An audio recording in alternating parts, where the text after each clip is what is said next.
Bien, amigos, vamos a hacer unas aclaraciones con respecto a los tres institutos que maneja esta ley en forma restrictiva, limitándola, que son el de la libertad provisional, la libertad condicional y la libertad anticipada, porque evidentemente el ciudadano común no tiene por qué saber cuáles son las características de estos institutos. Pero es sencillo. En su momento hubo hasta alguna confesión de algún senador, ¿no?, con respecto a los institutos, que incluso la Corte tuvo que salir a contestar. Sí, Michelini no Sí. se había confundido, no tenía idea de lo que estaba hablando. Bien, amigos, ustedes saben que el legislador, cuando establece conductas delictivas y a su vez el tratamiento punitivo, la sanción que arbitra para esas conductas antijurídicas, utiliza márgenes muy amplios, lo que se llama técnicamente guarismos, números muy amplios. Y entonces puede establecer de 6 meses de prisión a 8 años de penitenciaría. Legisla normalmente así, con una pena mínima de tantos meses a tantos años de penitenciaría cuando el delito no es de los extremadamente graves. Cuando el delito es grave y quiere un tratamiento diferente, un tratamiento punitivo más severo, establece 2 años de penitenciaría para arriba. La diferencia entre prisión y penitenciaría es muy importante. ¿Saben por qué? Porque todo delito cuya pena mínima es de 2 años para arriba no admite la libertad provisional, precisamente por lo que establece el artículo 27 de la Constitución que el doctor Viana acaba de leer. Ahora bien, cuando el delito tiene una pena mínima de tantos meses de prisión, ese delito admite la libertad provisional en principio, ¿verdad? Y entonces, sin necesidad de llegar al final del proceso, en cualquier estado de la causa, el abogado defensor puede pedir la libertad provisional. Puede haber una situación, y es que, atento a las características del caso, aún sin que recaiga la pena, la fiscalía y el juzgado y la sentenciante, el juez, anuncien, cuando el abogado defensor pide la libertad provisional, anuncien que pese a que el delito tiene un mínimo de prisión, ellos, por las características del caso, por los agravantes que puedan existir, van o prevén que van a aplicar pena de penitenciaría. Entonces, en ese momento, para el abogado defensor, se le cierra la posibilidad de pedir nuevamente la libertad provisional. Es un mecanismo por el cual el individuo, ¿verdad?, que se encuentra sospechado de haber cometido un delito, no espera a la sentencia definitiva entre rejas, sino que accede a una libertad provisoria, una libertad que, si se porta mal, por decirlo de una manera común, es revocable, es decir, vuelve a la cárcel en el caso de cometer nuevo delito o tener algún tipo de incumplimiento de las obligaciones procesales. Esa es la libertad provisional. Esa es la que está prevista en el artículo 27. Esa es para mí la más flagrante inconstitucionalidad que surge del artículo primero de la ley 19.446. ¿Por qué? Porque se establece una limitación a este instituto libertario que el constituyente no la plasmó. Y por lo tanto, el legislador no puede limitar los derechos y los beneficios que ha plasmado el constituyente. La libertad condicional es otro mecanismo por el cual el individuo que se encuentra en libertad provisional, es decir, está en la calle, en una situación, un estatuto provisorio, que ha accedido a este mecanismo que antes hemos mencionado, y recae la sentencia, cumpliendo determinados requisitos, no es reintegrado a la cárcel, sino que se beneficia con la libertad condicional. Es una libertad que está condicionada a una serie de requisitos que establece el legislador y que no creo que sea del caso que profundicemos porque son aspectos técnicos. Si dura esa libertad condicional el tiempo de la condena al cual ha sido condenado en la sentencia respectiva. Digamos. Efectivamente, esa es la condicionalidad temporal que tiene. Y finalmente tenemos la libertad anticipada. Esta libertad es ya de ámbito de aplicación para los que han, de alguna manera, sufrido ya el castigo en calidad de cosa juzgada. Es decir, requiere que el proceso haya llegado al final, que exista una sentencia ejecutoriada y que el individuo haya cumplido determinado tiempo, determinado periodo de la pena. Los dos requisitos son entonces, o los tres requisitos: que esté preso, segundo, que haya sentencia ejecutoriada y que haya cumplido un tiempo determinado de la pena impuesta. Esos son los tres mecanismos. Esos mecanismos, a través del artículo primero de la ley 19.446, se encuentran en este momento vedados en la siguiente situación: cuando el sujeto haya cometido un nuevo delito en condición de reiterante, es decir, cometer nuevo delito sin que haya una sentencia ejecutoriada en el delito anterior. Para el reincidente, es decir, para el individuo que cometió un nuevo delito después de ejecutoriada la sentencia del delito anterior. Y finalmente, la situación de la habitualidad, que es el individuo que ha cometido varios delitos en un determinado periodo y que muestra entonces una proclividad hacia la conducta delictiva como su forma de vida, como su forma de existencia. Ahora bien, este beneficio se limita a estos individuos, a estos sujetos en esta condición jurídica, en tanto y en cuanto los delitos cometidos sean los que acaba de leer el doctor Viana: violación, lesiones graves, lesiones gravísimas, hurto, rapiña, rapiña con privación de libertad, extorsión, secuestro, homicidio y sus agravantes, y los delitos previstos, los delitos de narcotráfico y los de crímenes de lesa humanidad. Incluso hay algunas, a mí me surgen una cantidad de dudas, ¿no? Olvidándonos de las inconstitucionalidades por un segundo, es si esa reiteración se tiene que dar entre los mismos tipos de delitos, si los dos delitos tienen que estar, si los dos delitos tienen que estar incluidos, el primer delito y el segundo tienen que estar incluidos en el elenco de estos. O si es cualquier delito. Porque, por ejemplo, si vemos un delito de rapiña y después vemos un delito de estafa, ¿funciona? Al parecer no, no funcionaría esta prohibición. ¿Tú pensás que es una reiteración específica? Que es una reiteración específica. ¿O una reincidencia específica con respecto a que tenga que ser violación? No, no llego a tal extremo, que podría alguien pensar eso. Los del elenco aquí definidos. Los del elenco selectivo. O sea, violación y lesiones graves, o violación y rapiña. Sí. Pero admite muchas interpretaciones, ¿no? Es decir, porque por la mala forma como se está legislando, ¿no? Que es lo que referíamos antes. Efectivamente. Bueno, yo les puedo garantizar, amigos, que en el ámbito del foro, ayer tuve oportunidad de estar con varios colegas en contacto porque había un procedimiento de droga, de estas pastillas éxtasis que se consumen en forma pero muy frecuente en las fiestas electrónicas, y había un procedimiento de mucha gente y con muchos abogados, y todos estábamos verdaderamente preocupados y en gran medida desorientados por una ley que tiene características de ineptitud técnica en su redacción, en su forma de legislar. Este tipo de cavilaciones, este tipo de dudas que estamos evidenciando con el doctor Viana ante los micrófonos, le puedo garantizar que entre los colegas era extensísima. Sí. También lo es entre jueces y fundamentalmente entre actuarios que tienen que atenerse a determinados plazos en el tema de la libertad condicional. Todos muy preocupados, y en general nos preguntaban si íbamos a interponer inconstitucionalidad.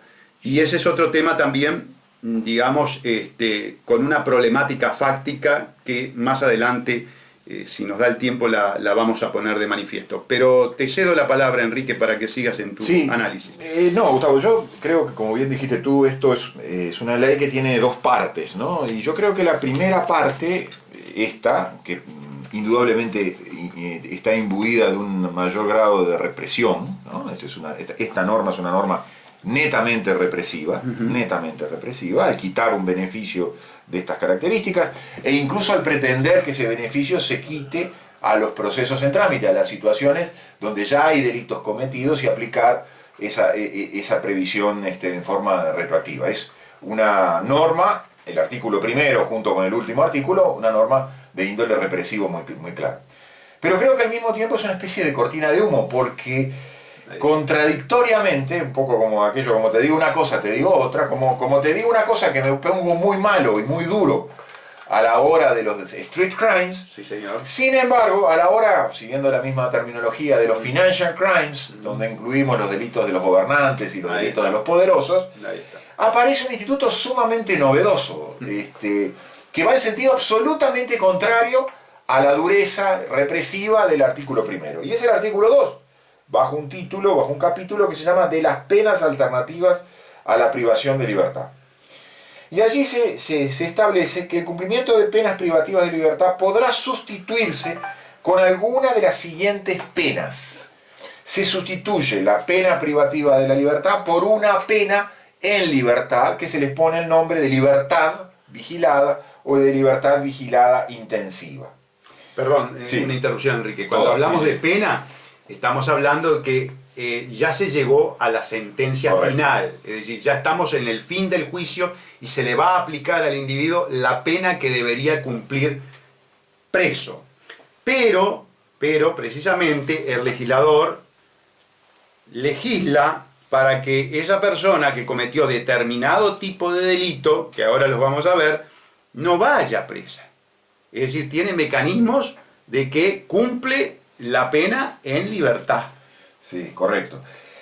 Y distingue las dos fórmulas, esas, libertad vigilada y libertad vigilada intensiva. Dice, la libertad vigilada podrá disponerse siempre que la pena privativa de libertad sea de prisión o no supere los 3 años de penitenciaría.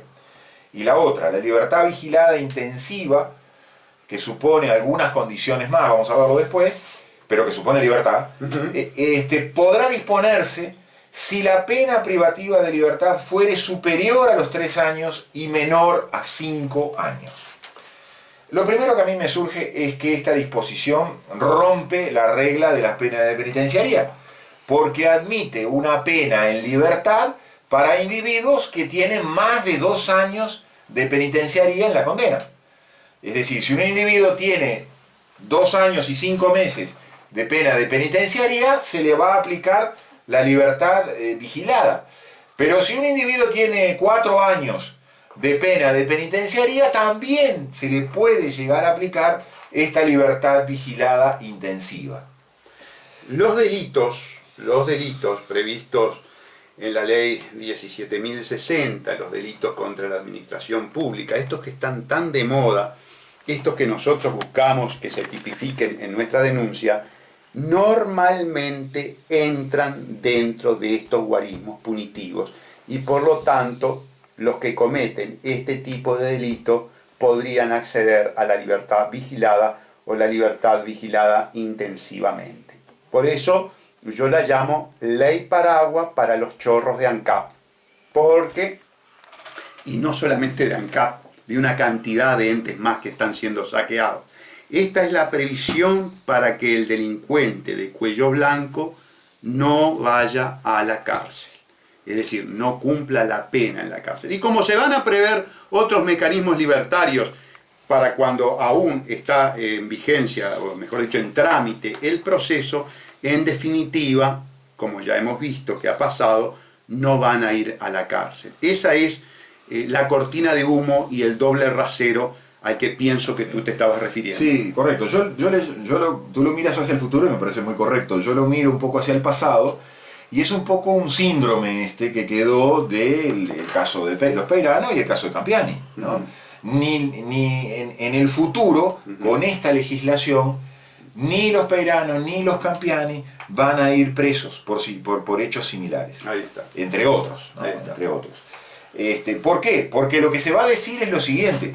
Si así como se presumía la pena de penitenciaría, o se va a seguir presumiendo la pena de penitenciaría y te van a decir, para el rapiñero, este delito es un delito de rapiña, el delito de rapiña tiene un guarismo que hace que sea imposible la libertad, o en algún caso de algún hurto o algún delito también se pueda llegar a prever una pena de penitenciaría. Pena de penitenciaría. Ahí está. Pero acá también se van a anunciar las otras. Lo contrario. Las libertades vigiladas y las libertades vigiladas intensivas. Claro. Entonces eso va a dar la posibilidad. Además, ojo, la mayor parte de los delitos que refieren a la corrupción o a las estafas tienen pena de prisión. Claro. Entonces, ¿cuál va a ser el resultado? Que no van a ir ni siquiera por medida cautelar o por procesamiento, claro, esos individuos se benefician con la anticipada, con la provisional, la libertad provisional, y luego con la vigilada o intensivamente vigilada. En conclusión, no pisan la cárcel. No pisan la cárcel, exactamente, y ese es el propósito buscado. ¿Qué quieren decir, simplemente a gran vuelo de pajo, libertad vigilada y libertad vigilada intensiva? El artículo 9 dice que al decretar la pena sustitutiva de libertad vigilada o libertad vigilada intensiva, el tribunal impondrá al condenado por lo menos las siguientes condiciones. Por lo menos. Con lo cual, no es obligatorio ponerle todas estas condiciones. Se les pondrá alguna de estas condiciones. Residencia en un lugar determinado, sujeción a la orientación y vigilancia permanente, ejercicio de una profesión o oficio o arte bajo las modalidades que termine un plan de intervenciones, medidas alternativas vendría a ser de cumplir labores sociales en algún lado, presentación una vez por semana a la seccional, es decir, acudir a un sistema de combate contra las drogas o de rehabilitación. ¿Y qué tiene la intensiva además de esto? Que además le deberá imponer alguna de estas otras obligaciones. Además de imponer alguna de aquellas, no todas, le tendrá que imponer además una más de estas. Entre ellas, prohibición de acudir a determinados lugares, prohibición de acercamiento a la víctima, obligación de mantenerse en el domicilio por determinado tiempo, obligación de cumplir programas formativos, laborales. ¿Cómo lo ven? De una liviandad muy contraria a la que vimos en el artículo 1 con la dureza de la quita del beneficio de las libertades. Aquí se da la libertad con un amplio margen de discrecionalidad, rompiéndose la regla de los 2 años de penitenciaría para arriba, y también yo creo que por consecuencia rompiendo la obligatoriedad del derecho penal y el principio de legalidad de los delitos y las penas. Y en eso hay un parentesco muy, muy importante de esta ley con el nuevo Código del Proceso Penal y sobre todo con lo que estableció la ley esta modificativa del nuevo Código del Proceso Penal, la 19436, cuando prevé, entre otros institutos, la mediación extraprocesal, lo que llaman la suspensión condicional del proceso, la supuesta probation, que supone un mecanismo por el cual el individuo se le suspende el proceso hasta mientras cumpla determinadas condiciones, no es sometido a ningún tipo puede obtener el beneficio de no tener una sentencia en contra. Y eso tiene también como mínimo los 3 años. Otra vez se vuelve a pasar por arriba de los 2 años de penitenciaría. A eso le tenemos que agregar lo que llaman los acuerdos reparatorios y en definitiva el mecanismo del proceso abreviado, que es aquel mecanismo que se va a aplicar a los delitos que tengan hasta 6 años de mínima de penitenciaría, que permite la negociación y el pacto y llevarle al juez un pacto ya arreglado en dependencias administrativas para que pueda resolver. Transado el derecho. Claro, todos estos son mecanismos de privatización del derecho penal. Ahí está. Esa conclusión es muy importante, amigos. ¿Por qué? Porque sin lugar a ninguna duda, tal cual lo venimos diciendo desde hace mucho tiempo, esto es la yanquización del proceso penal uruguayo. Es traer el modelo anglosajón, ¿verdad? Inclusive trayéndolo en forma imperfecta y hasta si se quiere parcial, ¿verdad? Y tratar de adecuarlo o tratar de que calce en un contexto constitucional de una constitución absolutamente distinta de cuneo europeo, y se producen todas estas inconstitucionalidades, todas estas incongruencias. Ahora, en el fondo lo que tenemos es el decaecimiento de los principios básicos del derecho público y la internalización de los conceptos del derecho privado. En buen romance, esta gente ha privatizado lo que antes era derecho público. Y la diferencia es fundamental, porque el derecho público es el que refiere al derecho del pueblo, al derecho de la cosa pública. Eso que la disponibilidad en tanto y en cuanto refiere a cosas que son de la comunidad, es totalmente diferente que a la disponibilidad de la cosa propia. Esa es la gran, yo la llamaría subversión jurídica que traen estos individuos. Y que la traen disfrazada, travestida, con un ropaje de izquierda. A ver, amigos, si esta legislación la hubiera traído Luis Alberto Lacalle, el propio Julio María Sanguinetti, del que estuvimos hablando, o del el doctor recientemente extinto doctor Valle, la izquierda, amigos, la academia de izquierda, la Universidad de la República, Facultad de Derecho, los pelucones de las cátedras de allí, de Tristán Narvaja y 18, se habrían inmolado en la plaza pública con discursos grandilocuentes. Hoy, como la gran mayoría son fraudeamplistas, como la gran mayoría son mercenarios de esta traición de la izquierda, no solamente se callan la boca, sino que han colaborado en esta defecio. Por eso la FEU, por eso los muchachos de la FEU, a los que se les está confiscando el futuro, a los cuales se les está vaciando la razón de ser del ejercicio de la abogacía, como bien me decía ayer un defensor de oficio, el doctor Mayayo, nos están dejando sin razón de ser. Ya no tiene sentido las defensas. Va a ser una cuestión entre el juez y el fiscal. Ya está siendo así. Y sin embargo los muchachos de la FEU claudican.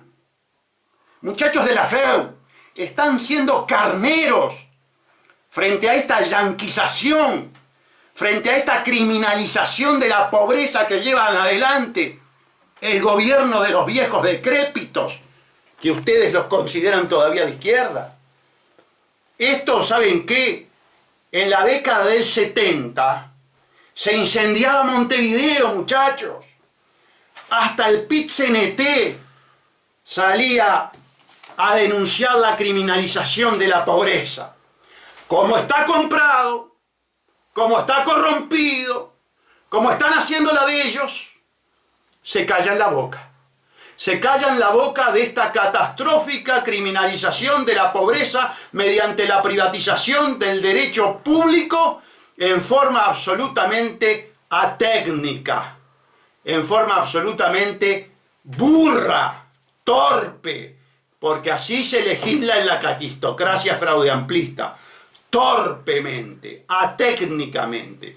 Eso es esta ley, por lo menos desde mi punto de vista. El fenómeno que tú bien referiste de la privatización es el reino de negocios son los negocios. Business are business. Ahí está. Yo no sé inglés, pero me gustó. Correcto. Dicen que la expresión además es business is business. Is business. Porque Está. el plural de business es business. Ahí está. Muy bien. Pero bueno, no, lo que yo le sumo a esto un elemento más, porque ha sido aprobada por unanimidad en la Comisión de Constitución y Legislación del Parlamento, y prácticamente es casi el último trámite, volverá a la Cámara y luego volverá a diputados. La ley... ¿Asamblea Popular también votó esta ley? No lo tengo claro, creo que no, creo que votó en contra. Pero ahora hay una nueva ley, porque todos los días estamos, que es el nuevo estatuto, la nueva ley orgánica de las fiscalías. Y allí, por unanimidad en la comisión, se acaban de aprobar las instrucciones a los fiscales. O sea, el broche, golpe de estado técnico. el broche final, sí, el broche final, la eliminación de la independencia técnica individual de los fiscales. Fiscales sometidos a instrucciones, con discusiones muy sesudas alrededor de una comisión, si la tenía que integrar el Poder Ejecutivo o no la tenía que integrar el Poder Ejecutivo. Esa fue la única discusión que se planteó, pero lo cierto es que los fiscales van a estar sometidos a instrucciones. ¿Cómo se suma esto a todo esto que venimos diciendo? Es que ante esa amplia discrecionalidad, ante esa privatización del derecho público, va a haber un sujeto monopólico que va a ser la Fiscalía General de la Nación, que va a tener el sartén por el mango a la hora de decidir quién va preso y quién no va preso. O sea, todos estos elementos se combinan para la arbitrariedad y el despotismo. Fíjense, amigos, que se vacía de poder al Poder Judicial y se le pasa a Díaz. Se vacía de contenido a la abogacía penal, a la defensa del individuo que está sospechado de delito, pero amparado por el principio de inocencia. Y todo eso se transfiere a un servicio descentralizado, totalmente inconstitucional, pero que tiene el sistema de las directivas, es decir, que tiene una cabeza, tiene un solo hombre, que es el que puede ordenar qué hacer en los diferentes procesos. Por supuesto que el doctor Díaz no va a estar preocupado por todos los procesos que pasen en el país, y menos por los de la marginación o los delitos de la calle. Pero vaya que sí va a estar preocupado por el tema Pluna, por el tema ANCAP. De hecho, lo que está diciendo el doctor Salle está absolutamente probado. Cuando Díaz le anuncia a Mujica, y Mujica se toma primero el helicóptero y después el bote, y le avisa que va a haber procesamiento en el caso de Caloia y Lorenzo. Es decir, ese tipo de situaciones es la que va a estar muy de cerca el doctor Díaz, fijándose de quién va preso y quién no va preso. Y a los hechos me remito. Y además yo le agrego que todo este sistema de instrucciones, más allá de quién las va a dictar, si es un consejo y quiénes lo integran y quiénes no integran, genera la filosofía de la dependencia. Ahí está. Es decir, la obediencia debida. La obediencia debida y la autocensura. Es decir, yo no voy a mover medio centímetro de mi voluntad porque primero tengo que saber cuál es la voluntad del superior. Claro. Cosa que ya está ocurriendo, pero que a partir de esta simbología que supone el colocar el instituto, se termina de pergeñar. Efectivamente. Bueno, amigos, será hasta el próximo lunes. Si su hombre